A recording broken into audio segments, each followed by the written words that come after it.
Pernahkah Anda bertanya, kenapa ada orang yang gajinya 5 juta merasa cukup, tapi ada yang gajinya 50 juta tetap merasa kurang, bahkan terlilit hutang?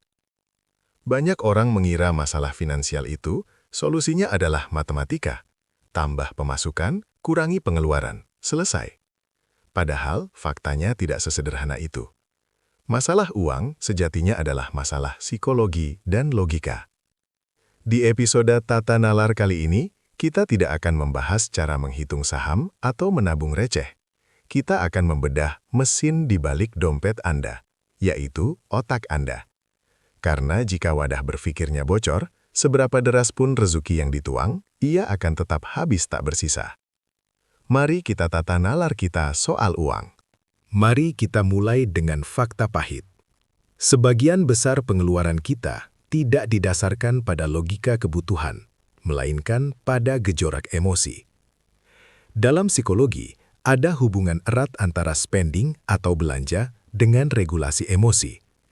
Saat Anda stres, sedih, atau merasa rendah diri, otak menginginkan dopamin instan. Cara termudahnya, gesek kartu, check out keranjang belanja. Di sini terjadi cacat logika pertama yang disebut logical fallacy of displacement atau salah penempatan. Anda merasa ada yang kosong di hati, sehingga menimbulkan masalah emosional, tapi Anda mencoba menambalnya dengan barang. Di sini Anda mencoba melakukan upaya solusi material.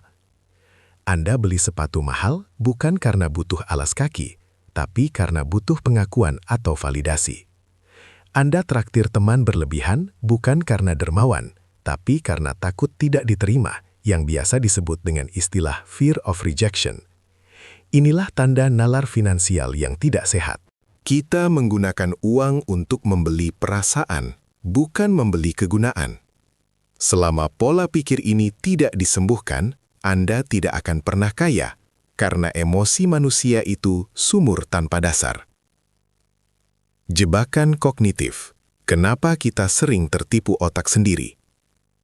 Mari kita bedah lebih dalam menggunakan pisau analisis tata nalar. Ada 2 jebakan mental utama yang membuat orang miskin secara struktural dalam pikirannya. 1. The Diderot Effect, efek Diderot. Ini adalah fenomena ketika Anda membeli satu barang baru yang memicu rentetan pembelian barang lain yang sebenarnya tidak perlu. Contohnya, Anda beli baju baru yang bagus, tapi tiba-tiba celana lama Anda terasa jelek.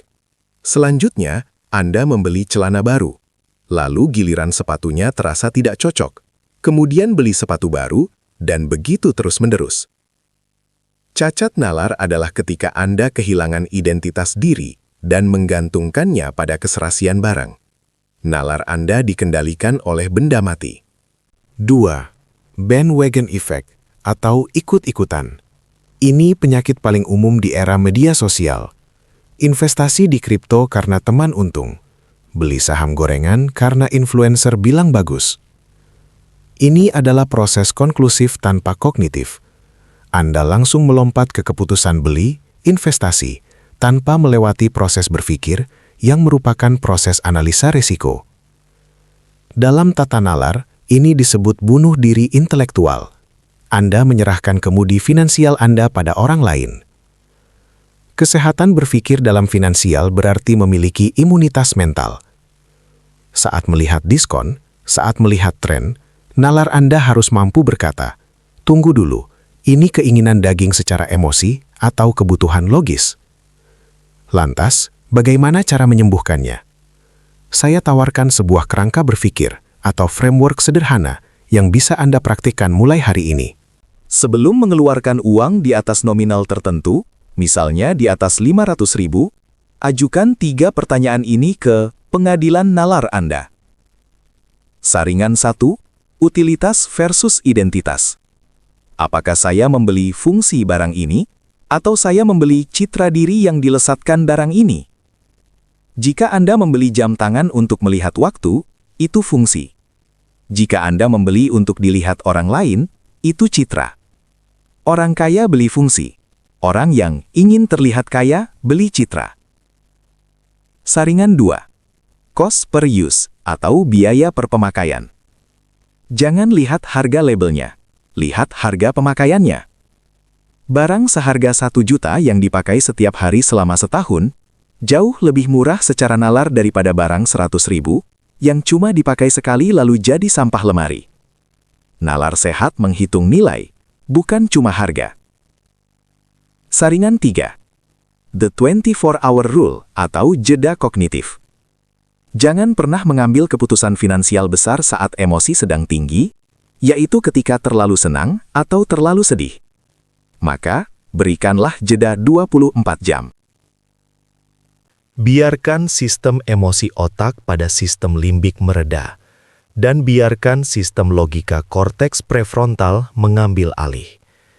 Seringkali, besok paginya keinginan membeli itu hilang begitu saja. Sahabat tata nalar, memperbaiki keuangan bukan dimulai dari aplikasi pencatat pengeluaran, tapi dari memperbaiki cara berpikir. Uang hanyalah alat. Jika tuannya, yaitu Anda, memiliki nalar yang sehat, stabil, dan logis, maka uang akan menjadi abdi yang luar biasa untuk kehidupan Anda. Tapi jika tuannya sakit, penuh gengsi, dan emosional, maka uang akan menjadi tuan yang kejam yang akan menyiksa hidup Anda. Satu pesan terakhir dari saya, miskin harta itu ujian, tapi miskin nalar itu pilihan. Anda bisa punya miliaran rupiah, tapi kalau logika finansialnya sakit, uang itu bakal habis juga. Sebaliknya, kalau nalar Anda sehat, Anda akan selalu menemukan cara untuk bertahan dan berkembang. Jadi, stop baperan sama uang. Mulai gunakan logika. Sampai jumpa di pembahasan tata nalar selanjutnya. Salam tata nalar.